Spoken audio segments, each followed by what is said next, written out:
This right here is one of my favorite sounds.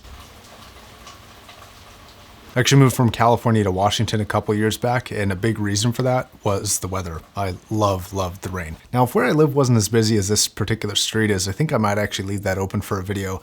I love the sound of background rain. It just sounds so awesome to me. Anyways, today we're going to be doing something very, very special, and we're going to be talking about the unboxing of the Hifiman Susvara. This is their top of the line planar magnetic headphone, costing a astounding $6,000. This is actually one of the most expensive headphones on the planet outside of a couple systems like the HE1 and the Shangri-La and the Shangri-La Junior. So this headphone, because of that, is actually fairly unique. And I don't do unboxings for everything, but when you have a $6,000 headphone, how could you not do an unboxing? Now, before we actually get into what's actually inside the box, I do want to talk a little bit about kind of the only two potential buyers that I could see for a product of this caliber. When you're dealing with a $6,000 headphone like this, I feel like it's just one of two people. It's going to be somebody with an extraordinary expendable income who can just drop $6,000 on a product that they really like, or it's going to be somebody who is highly dedicated to listening to headphones. And that's really going to be the only two major markets. There's a couple edge cases here and there, but in terms of the people who are interested, I think it's going to be one of those two. So if you do go out and you do purchase this, what do you get with it? Well, the first thing is obviously going to be the box back there, which is actually very similar to other headphone boxes from Hifiman. If you've bought any of the HE1000 series headphones, those come in a tan box like this HE1000 SE box that you see here. And this is basically the same build, but it's blacked out and it has a slightly different plaque style on the front, branded of course Hifiman Susvara, and then listing it as a planar magnetic headphone on the front. Now this box is very nice and I'm not downplaying it at all, but it is kind of the same as some other still very premium priced headphones from Hifiman.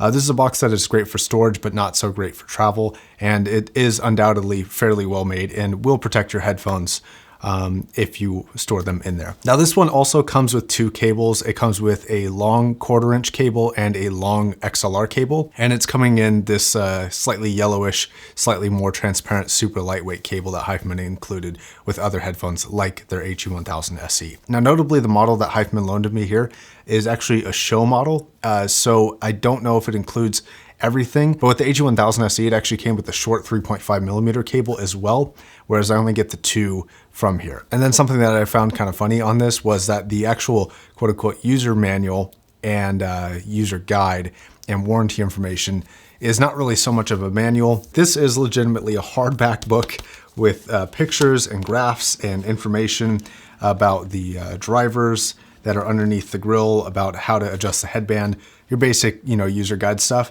and then the warranty. Speaking of that warranty, it's better than a lot of Hifiman warranties, but definitely not the best in the business. It covers you for 3 years, basically, outside of you actually, destroying the headphones on purpose or, anything like that, or dropping them. That's obviously on you, just like every other headphone. So I pull these out of the box and it hits me. This is a very, very similar build to the HE1000 SE. It's got the same metal being used in the same places. The headband and headband strap are pretty much the same. The extensions for the headband strap pretty much feel the same. The brackets that hold on the cups feel the same, as well as the metal used on the grills, even down to the pads. It all feels very similar. Now, don't get me wrong, there are definitely a couple differences and some are more obvious than others. Like the shape, this is obviously more of a slightly oblong circle shape, whereas the 1000 is more of an ear shape. And I'd also like to point out on the bottom, instead of having 3.5mm inputs, they actually have 2.5mm inputs. Now, I'm not sure why they chose to go with this one. Perhaps it was just a size limitation in the actual unit itself, but that's what it gets. And then there's something about the build that surprisingly makes this headphone feel more premium in a way, is the lack of hinge resistance on here. So when you're turning these headphones, they articulate fully in and out very easily, and they also go up and down quite easily as well. There's no resistance. It's very smooth.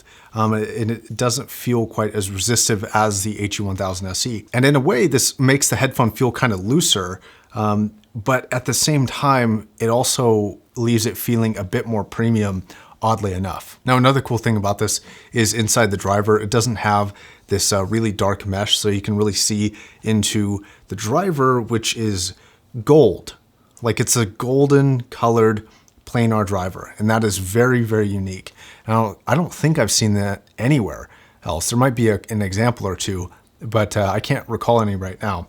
And honestly, looking at it up close in person, it looks beautiful. Like, it is really, really a good looking device. Now, in terms of fit, this is also a very comfortable headphone, and it reminds me of a better version of the Sundara, their lower tier $350 planar magnetic headphone. This has much larger and more spacious cups for your ears, so it's going to accommodate bigger and wider ears than the Sundara will. And it's definitely not resting anywhere near touching anywhere on my ear, which is very nice. And I think this addresses something that some people were bothered by on their 1000 series line, which is this big dip down here, kind of creating pressure kind of behind the jaw of some people. It wasn't really an issue for me and most people, but some people did complain. This definitely doesn't have that. It's got a very well-shaped cup. Now, this is just going to be an unboxing video, and I'm not going to go fully into the sound here really at all. But I will tell you a few of my expectations for this. From the people I've talked to about this headphone, everybody says it's a cross in terms of sound signature, somewhere in between an Aria and an HE1000 SE. And I think that that sounds like a great headphone potentially, and I'm hoping that this lives up to the expectation, especially given the price tag. But it depends on where the drawbacks are and where the benefits are. But to find that out, definitely hit that subscribe button, and when I get around to making the video about this headphone, you guys will be the first to know, especially if you hit that bell notification. All right, guys, thank you very much for watching. Until the next video, my name is Josh, signing off.